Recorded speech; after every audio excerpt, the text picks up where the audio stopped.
In the cold pre-dawn hours of October 19, 1940, Convoy HX-79 moved steadily across the North Atlantic, its formation spread across miles of churning water. Few today remember that this convoy became one of the earliest and most devastating examples of a coordinated German Wolfpack attack, an operation so precise that Royal Navy officers later questioned how the U-boats had known their exact position. Among the merchant crews, whispers circulated about mysterious radio intercepts, odd course changes, and shadowy signals in the fog. For many, this convoy would mark the moment when the Battle of the Atlantic shifted from scattered encounters to an organized campaign of terror beneath the waves. The struggle began hours earlier, when aircraft from RAF Coastal Command lost contact with the convoy after nightfall. Escorting destroyers like HMS Fame and HMS Firedrake knew they were entering waters where the formidable U-boat group Brutal Tactic, the earliest Wolfpack experiments, was gathering. Yet they had no idea how many submarines were already stalking their route. Commanders later described the tension as a silence too complete, as if the sea itself were bracing for impact. Merchantmen carrying oil, grain, steel, and munitions pressed onward with blackout conditions, their crews navigating by the faint glow of the stars. Historical context paints an even more chilling picture. By late 1940, Admiral Karl Donitz had refined the use of Wolfpack tactics, directing groups of U-boats from his headquarters at Kurneval using encrypted Enigma signals.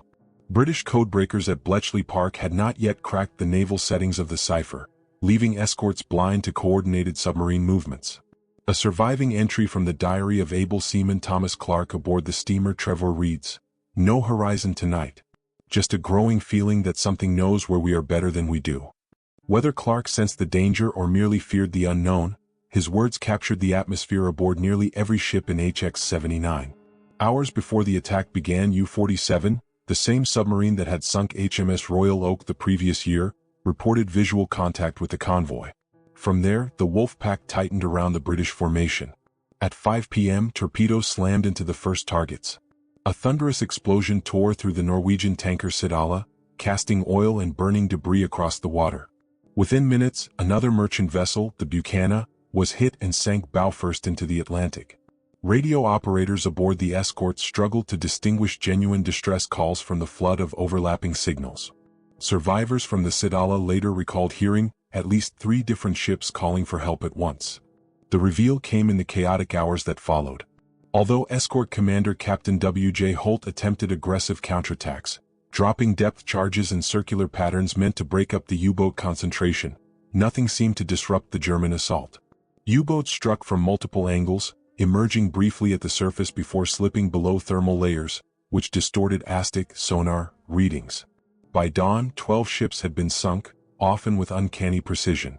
Some naval analysts later argued that German submarines had access to more than simple visual detection. The accuracy appeared too deliberate, too informed. While no proof has ever surfaced of intelligence leaks, the question lingers: how did the Wolfpack know exactly when and where to strike? Modern naval historians see the tragedy of HX-79 as a turning point in Atlantic warfare.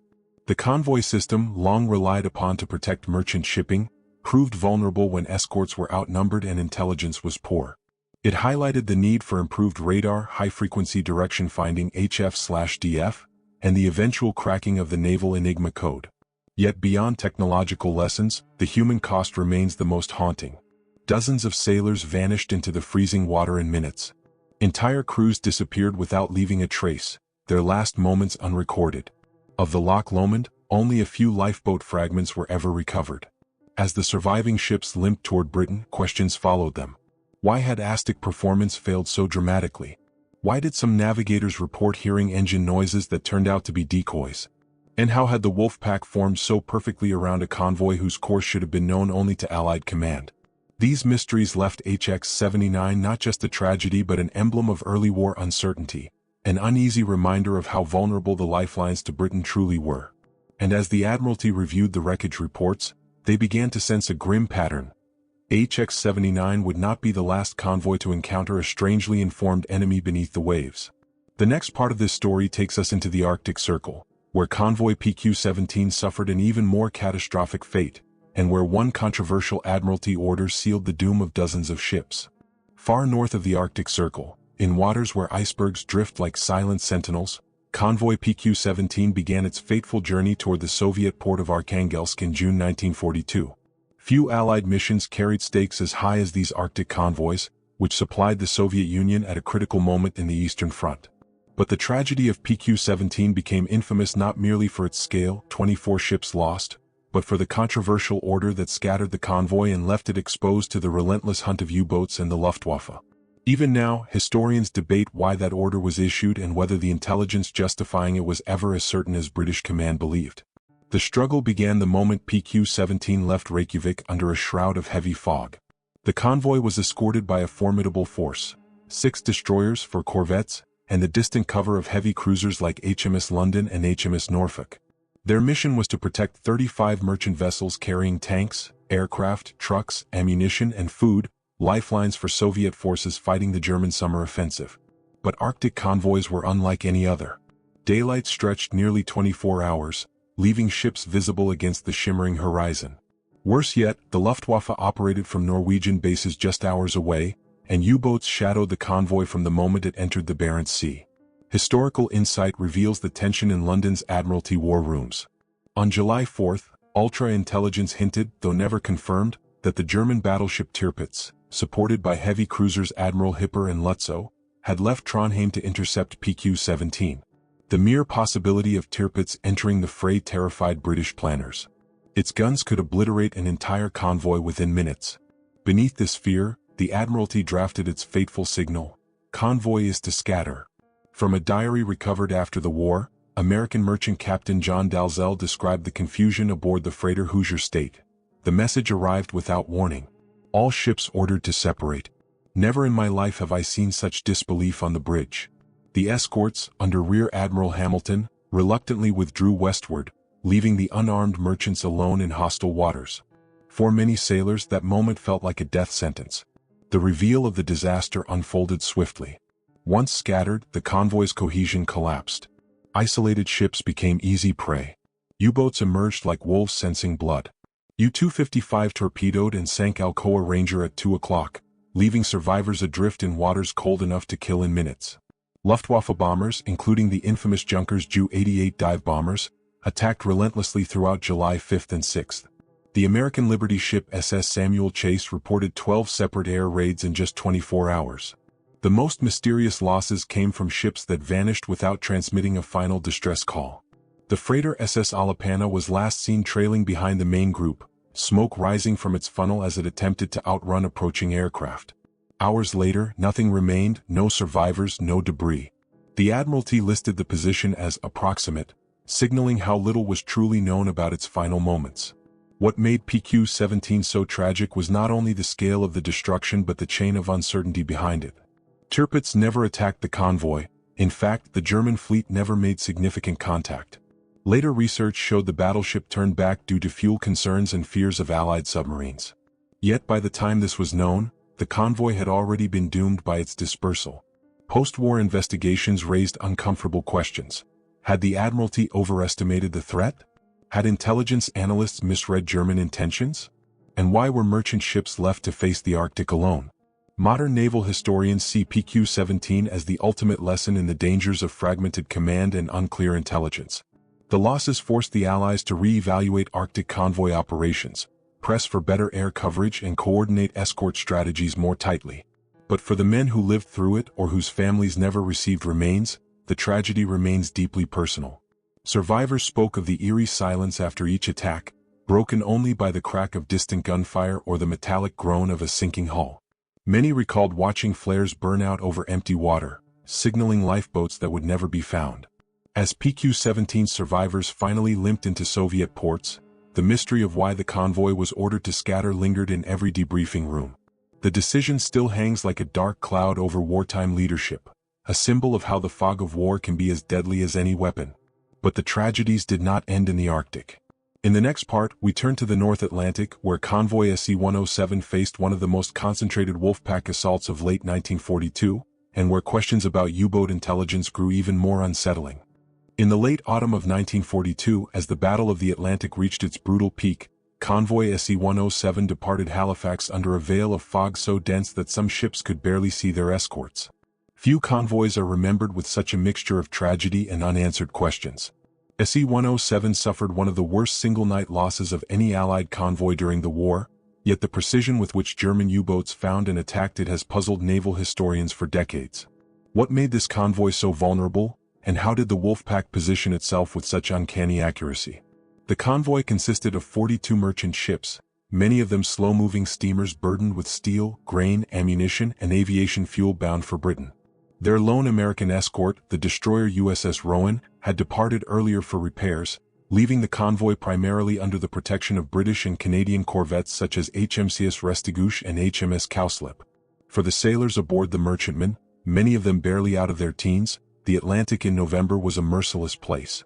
Gale-force winds whipped freezing spray over the decks, and the fog never seemed to lift. Visibility was so poor that some ships within the convoy formation navigated using only the faint echoes of engines ringing through the mist. Historical context reveals the broader danger. In late 1942, German Admiral Karl Donitz had just deployed a cluster of 18 U-boats north of Newfoundland. This Wolfpack, codenamed Veilchen, had orders to locate and destroy any eastbound convoy. Allied intelligence had not yet pinpointed the massing submarines, and ship captains relied on brittle HF/DF bearings and sonar that struggled in heavy seas. A Canadian signalman aboard HMCS Cowslip later recalled, "It felt as if we were groping through a world that wanted to stay hidden from us." The first hint of trouble came on October 31st, when U-boat transmissions suggested that a large convoy had been sighted. How the U-boats found SC-107 remains a point of debate. Some analysts argue that German direction-finding equipment picked up Allied radio traffic. Others believe a combination of chance and skilled U-boat patrolling led them to the convoy's path. But several surviving crewmen insisted they heard unexplained signal echoes that night, short bursts of static on frequencies the convoy wasn't using. Whether those signals were atmospheric anomalies or evidence of intercepted communication has never been conclusively determined. The reveal began shortly after midnight on November 2nd. U-boat commander Captain Lieutenant Gunther Hessler aboard U-107 coordinated simultaneous attacks from several submarines. At 0:01, the Norwegian freighter Hagem was struck by a torpedo on its starboard side, erupting in a column of flame visible for miles through the fog. Minutes later, U-132 fired a spread of torpedoes into the center of the convoy, hitting 3 ships almost simultaneously, the Empire Cormorant, Havana, and Hawksley. The shockwaves rippled through the formation. One Canadian officer wrote in his notebook, "It sounded like the sea itself was tearing open." The chaos quickly overwhelmed the escorts. With sonar screens cluttered by temperature layer distortions and depth charge patterns proving ineffective, HMCS Restigouche and HMS Cowslip fought a desperate defensive battle. They dropped dozens of depth charges, their explosions illuminating the water in bright, ghostly flashes. But the U-boats maneuvered with fluid precision, slipping beneath the thermal layers where sonar lost clarity. Survivors from the Havana reported seeing a dark conning tower break the surface briefly, then vanish as rapidly as it appeared. By dawn, 11 ships had been sunk. Some went down so quickly that they never managed to transmit a distress signal. The British merchant vessel Empire Lynx disappeared entirely.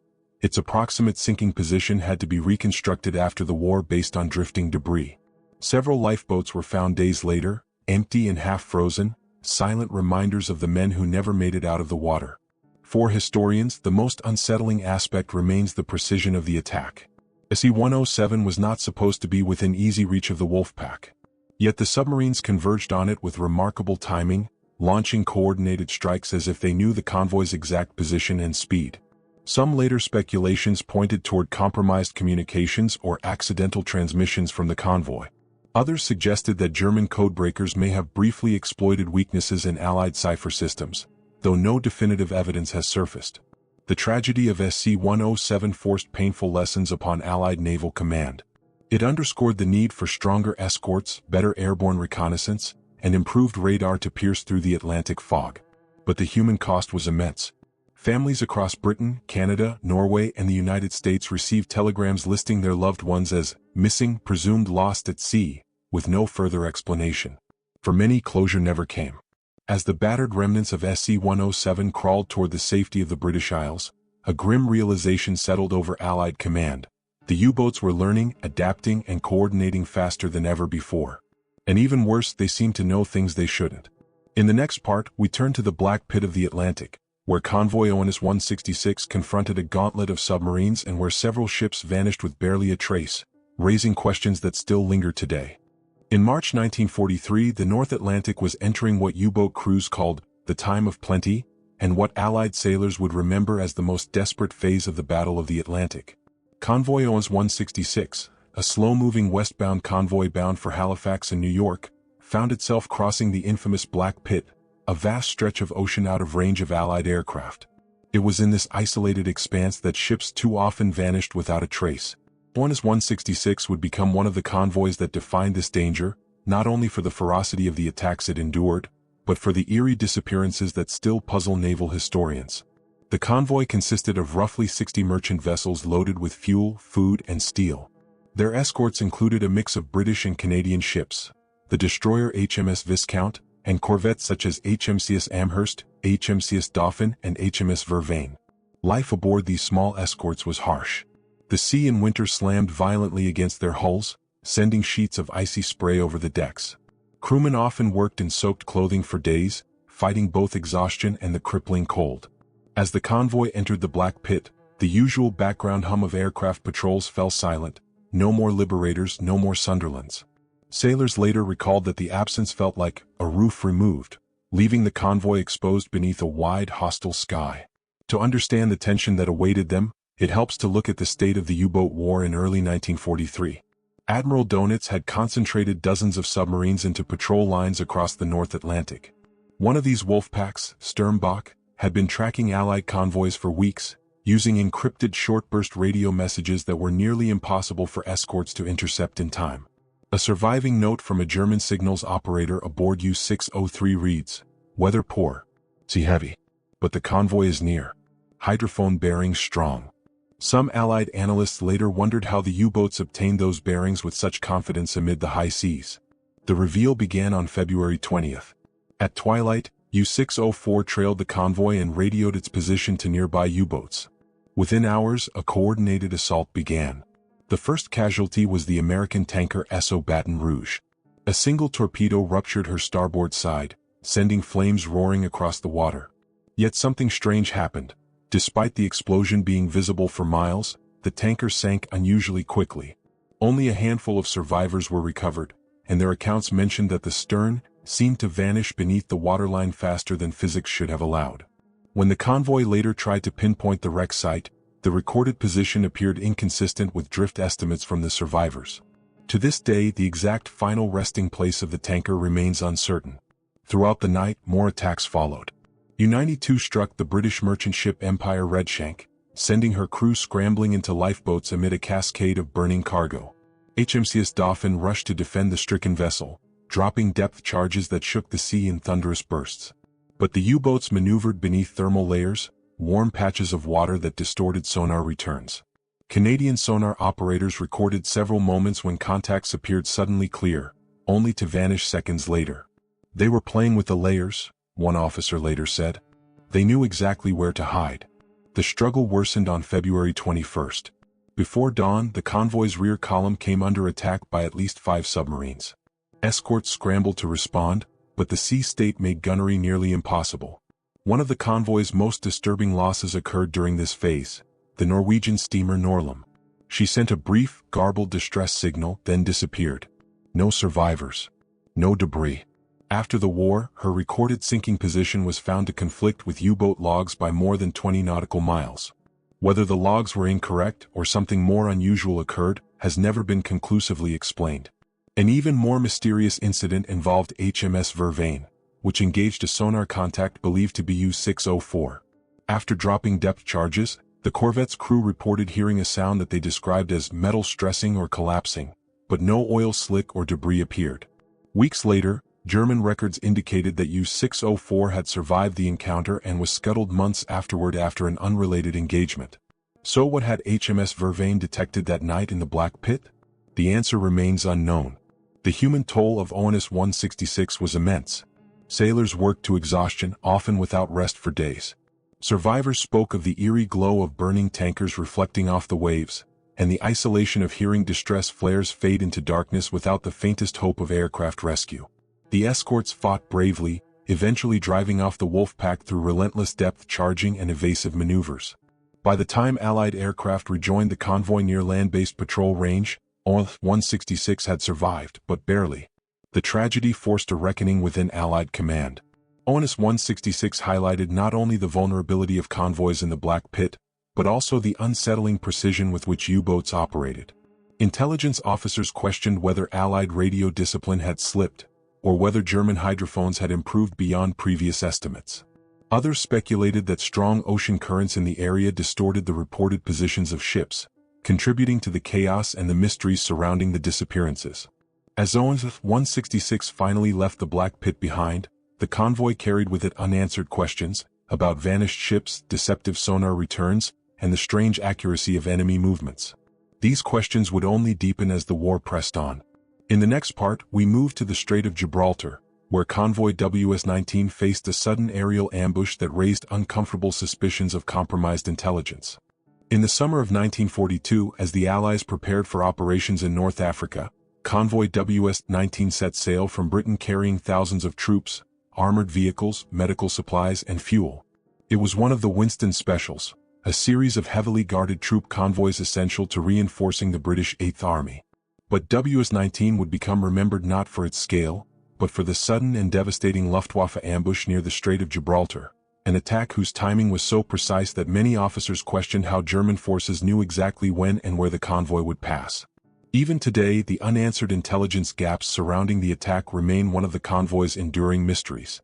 The convoy departed the Clyde in June 1942, escorted by a formidable protective screen, Royal Navy destroyers including HMS Wishart and HMS Wrestler, the anti-aircraft cruiser HMS Charybdis, and several corvettes tasked with anti-submarine patrols. The troops aboard, many of them from the British 44th Infantry Division, expected a long, tense voyage. They spent their days drilling on deck, maintaining weapons and coping with the heat radiating from the tightly packed troopships. For many soldiers, this would be their first taste of the Mediterranean theater, where German air superiority could turn any crossing into a fight for survival. To understand why WS-19 faced such danger, one must look at the strategic situation in mid-1942. The Axis held strong positions in Sicily, Sardinia, and Tunisia. From airfields in southern Italy and Crete, long-range Luftwaffe aircraft, including Ju-88 bombers and Heinkel He-111 torpedo planes, roamed the central Mediterranean. The British knew that passing through the Strait of Gibraltar, the narrow gateway into the Mediterranean, was like stepping into the edge of a firing range. Yet they believed they had the advantage. Ultra-intelligence had indicated no major Luftwaffe groups operating close enough to launch a large coordinated attack. This assumption would soon prove tragically optimistic. Soldiers' diary entries capture the tension as the convoy neared Gibraltar. Corporal James Whitby of the 1 of 6th Stitch Essex Regiment wrote, "Rumors everywhere. Some say we'll be shadowed. Others say we'll slip through unnoticed. No one really knows." The Royal Navy escorts remained on high alert. Radar operators aboard HMS Charybdis scanned the sky constantly, but the mountainous terrain of North Africa and the Iberian Peninsula created radar shadows, gaps where aircraft could approach undetected. The reveal began on June 12, just as WS-19 approached the strait. At 14:03 hours, a formation of Ju-88s and He-111 torpedo bombers appeared suddenly from the northeast, flying low over the water to evade early detection. The timing was immaculate, too immaculate, some officers later argued, for an opportunistic strike. Within seconds, the Luftwaffe aircraft split into attack formations, diving toward the convoy with chilling precision. The troopship HMT Duchess of York was among the first targeted. Witnesses recalled a torpedo plane skimming the waves before releasing its payload. The torpedo struck the vessel forward of the engine room, sending a plume of water and metal skyward. Despite heavy anti-aircraft fire from the escorts, more bombers pierced the defensive perimeter. The convoy zigzagged at full speed as gunners fired until their barrels glowed red. One of the most puzzling elements of the attack was how the Luftwaffe appeared to know the convoy's exact timing. Hours before radar detected them, several ships had reported picking up faint, unusual radio pulses, signals that did not match British frequencies. Whether these were German aircraft relaying targeting updates or atmospheric anomalies has never been conclusively determined. Intelligence files declassified decades later revealed that British analysts suspected a leak in communication channels or a compromised cipher, though no definitive culprit was ever identified. The attack continued for nearly an hour. HMS Charybdis managed to shoot down 2 enemy aircraft, while HMS Wishart performed daring maneuvers to shield the crippled Duchess of York. Yet the bombers kept coming. Another torpedo hit the freighter Clanferguson, setting its cargo ablaze and forcing the crew to abandon ship. The strait's strong currents carried burning debris for miles, marking the site of the ambush long after the attackers had disappeared over the horizon. By the time the Luftwaffe withdrew, several ships had been damaged or sunk, and the convoy's formation was in disarray. Rescue operations unfolded amid drifting smoke and oil slicks. Survivors spoke of the overwhelming confusion, troop carriers maneuvering wildly, destroyers firing in all directions, and sailors diving into waters filled with burning fuel. One soldier described the scene as chaos carved into the sea. The tragedy of WWII raised immediate and unsettling questions. How had the Luftwaffe timed the attack so perfectly? Why had early radar failed to detect the incoming aircraft? And most troubling of all, was German intelligence receiving information from inside Gibraltar, or even from within Allied command structures? In the aftermath, WWII struggled onward toward North Africa, carrying with it not only casualties but deep uncertainty.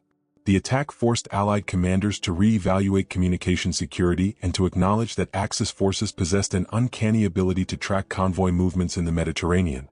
But the worst Mediterranean convoy disaster was still to come. In the next part, we follow convoy KMF-25A and the sinking of HMT Rana, a tragedy so severe and so shrouded in wartime secrecy that families waited decades to learn what truly happened. In November 1943, as the Allies pushed deeper into the Mediterranean, convoy KMF-25A set out carrying thousands of American troops bound for the North African front. Many of the men aboard had never seen combat. They expected the journey to be tense but manageable. After all, the Axis naval threat in the region had diminished, and Allied air superiority was thought to be growing. But KMF-25A would soon become the site of one of the deadliest and most secretive maritime tragedies of the war: the sinking of HMT Rana by a guided bomb. For decades, the event remained shrouded in silence, its details withheld from families who waited for answers that never came. The convoy formed off the Algerian coast on November 26, escorted by British destroyers and anti-aircraft ships such as HMS Atherstone and HMS Heartland. The Rana, an aging British troopship built in the 1920s, carried more than 2,000 American soldiers from the 853rd Engineer Battalion and other support units. Crowded decks, cramped bunks, and the lingering smell of fuel filled the ship. Survivors later described the atmosphere as restless, men writing letters, cleaning weapons, and watching the dim Mediterranean horizon roll past under a pale winter sun. Strategic context paints a picture of a region still rife with danger. Although German naval power had declined, the Luftwaffe introduced new weapons into the Mediterranean campaign, including the HS-293, a radio-guided glide bomb launched from modified Heinkel He-177 and Dornier Do-217 aircraft. Allied intelligence had heard rumors of these weapons but had little understanding of their guidance systems or destructive potential. The Mediterranean, though narrowing toward Allied dominance, remained unpredictable. German aircraft frequently shadowed convoys departing North African ports, waiting for weaknesses to exploit. A diary entry from Private Albert King, later recovered by his family, captures the unease aboard Rana. Officers say we'll be safe. They talk about German planes but say they're far off. Still, something doesn't feel right. We're too exposed. His words would prove hauntingly accurate. The reveal began on the late afternoon of November 26. At approximately 1700 hours, radar operators aboard the escort ships detected a formation of about 30 Heinkel bombers approaching from the east. The aircraft flew low, hugging the coastline to avoid early detection. As they closed in, the Luftwaffe formation split into attack waves, maneuvering with alarming discipline. Anti-aircraft guns across the convoy erupted. Tracers arced across the sky. But something different happened next. One bomber climbed, steadied, and released what looked like a small winged cylinder. It was the HS-293. The weapon glided silently toward the convoy. Radio signals from the bomber controlled its flight path, guided by a flare at the bomb's tail. Ships in the convoy fired desperately, but few had seen anything like it. The Rana's anti-aircraft gunners tried to track the strange device, but the bomb swerved mid-air, adjusting course before plunging into the troopship's port side. The explosion tore through the hull, igniting fires that raced through compartments packed with bunks and equipment. The devastation was immediate. Many men below decks never had a chance to escape. Those who climbed topside found the deck cracked open, flames rising, lifeboats destroyed, and debris raining down. Survivors recalled hearing officers trying to maintain order while the ship listed sharply to port. Within 30 minutes, the Rana began to sink. Hundreds of men jumped into oil-slicked water, struggling against strong currents and the fading daylight. Amid the chaos, HMS Atherstone and other escorts rushed to rescue survivors. Sailors dove into the sea despite enemy aircraft still circling overhead. Darkness fell quickly, leaving rescuers to search by the dim beam of flashlights and the flicker of burning wreckage. Many men clung to makeshift rafts or floated in groups for hours before being pulled aboard rescue ships. Others vanished into the waves, lost in minutes or swallowed by the cold Mediterranean night. The official toll was staggering: more than 1,000 American troops killed, making it the worst loss of American life at sea during World War II. Yet perhaps the most unsettling part of the tragedy was what followed. The event was classified. Survivors were ordered not to speak about the sinking. Families were told their loved ones were missing due to enemy action, but no details were provided. Some waited decades before any official acknowledgement surfaced. The secrecy has fueled questions that persist today. Why was so little revealed? Were the Allies concerned about public panic regarding the new German-guided bomb? Did intelligence failures leave the convoy vulnerable? And how did the Luftwaffe know KMF-25's position with such precision, launching a coordinated attack at the perfect moment? Historians now view the sinking of the Rana as a turning point in naval warfare, a moment when precision-guided weapons changed the battlefield forever. But for the families who lost sons, brothers, and fathers, the tragedy remains deeply personal.